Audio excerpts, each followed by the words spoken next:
देश की अर्थव्यवस्था की रफ्तार पिछले 18 महीनों में सबसे निचले स्तर पर है। वित्त वर्ष यानी फाइनेंशियल ईयर 2024-25 की दूसरी तिमाही में जीडीपी ग्रोथ 5.4% रही।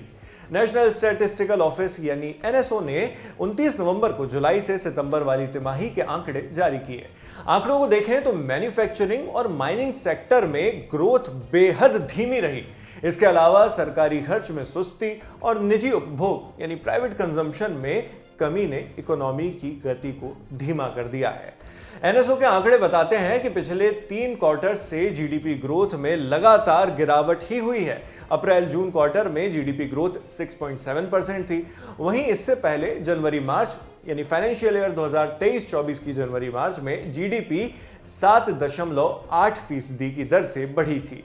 पिछले साल इसी जुलाई सितंबर तिमाही में इकोनॉमी की ग्रोथ 8.1% देखी गई। उससे पहले आखिरी बार अक्टूबर दिसंबर 2022 की तिमाही में जीडीपी इतने ही निचले स्तर पर रही थी। तब के क्वार्टर में 4.3% की ग्रोथ थी। जीडीपी को हिंदी में सकल घरेलू उत्पाद कहा जाता है। आसान भाषा में कहें तो देश में हो रहे हर तरह के उत्पादन का कुल मूल्य, उत्पादन यानी प्रोडक्शन, कहां होता है? कारखानों में, खेतों में। कुछ साल पहले इसमें शिक्षा, स्वास्थ्य, बैंकिंग और कंप्यूटर जैसी अलग अलग सेवाएं यानी सर्विस सेक्टर भी जोड़ दिया गया था। यानी एक तय समय सीमा में प्रोडक्शन और सर्विस सेक्टर की टोटल वैल्यू को कहते हैं जीडीपी। इसका मूल्यांकन हर तिमाही में किया जाता है यानी हर क्वार्टर में। द हिंदू की रिपोर्ट के मुताबिक reserve bank of India RBI के अधिकारियों ने अक्टूबर बुलेटिन में दूसरी तिमाही के लिए 6.8% विकास दर का अनुमान लगाया था। यह अनुमान आर्थिक गतिविधियों से जुड़े सूचकांकों यानी इंडाइसेस को देखकर लगाया गया था। वहीं आरबीआई ने अपने ताजा मॉनेटरी पॉलिसी रिव्यू में 7% का अनुमान दर्ज किया था। एनएसओ के आंकड़ों के मुताबिक पिछले साल की तुलना में कृषि और सर्विस सेक्टर को छोड़कर अर्थव्यवस्था से जुड़े सभी क्षेत्रों में गिरावट ही देखी गई है। इनमें माइनिंग और मैन्युफैक्चरिंग सेक्टर की हालत सबसे ज्यादा खराब है। पिछले साल दूसरी तिमाही में माइनिंग सेक्टर का ग्रोथ रेट 11.1% रहा था। उसके मुकाबले इस तिमाही में यह गिरकर -0.1% पर चला गया यानी नेगेटिव में। इसी तरह 2023-24 की दूसरी तिमाही में मैन्युफैक्चरिंग सेक्टर की ग्रोथ 14.3% थी, लेकिन इस तिमाही सिर्फ 2.2% रही। वहीं कृषि क्षेत्र यानी एग्रीकल्चर सेक्टर में ग्रोथ पिछले साल के मुकाबले इस तिमाही में करीब 2 गुनी रही। इसके अलावा सर्विस सेक्टर में भी ग्रोथ देखी गई है। पिछली 5 तिमाहियों के जीडीपी आंकड़ों पर नजर डालते हैं।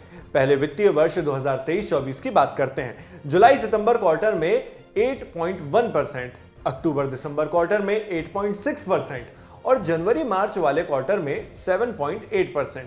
अब फाइनेंशियल ईयर 2024-25 की बात करते हैं। इसके अप्रैल जून वाले क्वार्टर में जीडीपी 6.7% रही, जबकि इसके दूसरे क्वार्टर में यानी जुलाई सितंबर वाले क्वार्टर में जीडीपी का आंकड़ा 5.4% रहा, जिसकी अभी तक हम बात कर रहे थे। जीडीपी में लगातार हो रही गिरावट पर देश के मुख्य आर्थिक सलाहकार चीफ इकोनॉमिक एडवाइजर वी अनंत नागेश्वरन ने कहा है कि दूसरी तिमाही के आंकड़े निराश करने वाले हैं, लेकिन अलार्मिंग नहीं यानी ज्यादा खतरनाक नहीं है। उन्होंने दूसरे सेक्टर्स में हुई ग्रोथ का जिक्र किया। साथ ही सीईए नागेश्वरन ने वित्तीय वर्ष की दूसरी 6 माही में अर्थव्यवस्था में सुधार की उम्मीद जताई। दिल्ली में प्रेस ब्रीफिंग में नागेश्वरन ने बताया कि ग्लोबल फैक्टर्स का भारतीय मैन्युफैक्चरिंग पर असर देखने को मिला है। उन्होंने कहा, मैन्युफैक्चरिंग और माइनिंग सेक्टर्स की धीमी रफ्तार के लिए कई फैक्टर्स हैं। 50% माइनिंग में कोयला, नेचुरल गैस और कच्चा तेल शामिल हैं और इन सब में सुस्ती देखी गई है। इसके अलावा ग्लोबल सप्लाई चेन में दिक्कतों का असर पड़ा है। महंगाई के मोर्चे पर उन्होंने कहा कि सरकार खाद्य कीमतों को कम करने के लिए हर संभव कोशिश कर रही है। उन्होंने कहा कि खाद्य उपलब्धता को पूरा करने के लिए पिछले 2 सालों में सरकार ने कई नीतिगत कदम उठाए हैं। अब आगे भी इस मामले में जो अपडेट्स आएंगे वो हम आप तक इसी तरह पहुंचाते रहेंगे। आपकी इस खबर पर क्या राय है हमें कमेंट बॉक्स में लिखकर बताएं। आपके लिए ये तमाम जानकारी जुटाकर इस वीडियो की स्क्रिप्टिंग की थी हमारे साथी साकेत आनंद ने। मेरा नाम है शेख नावेद। आप देखते रहिए दी लल्लन टॉप। शुक्रिया।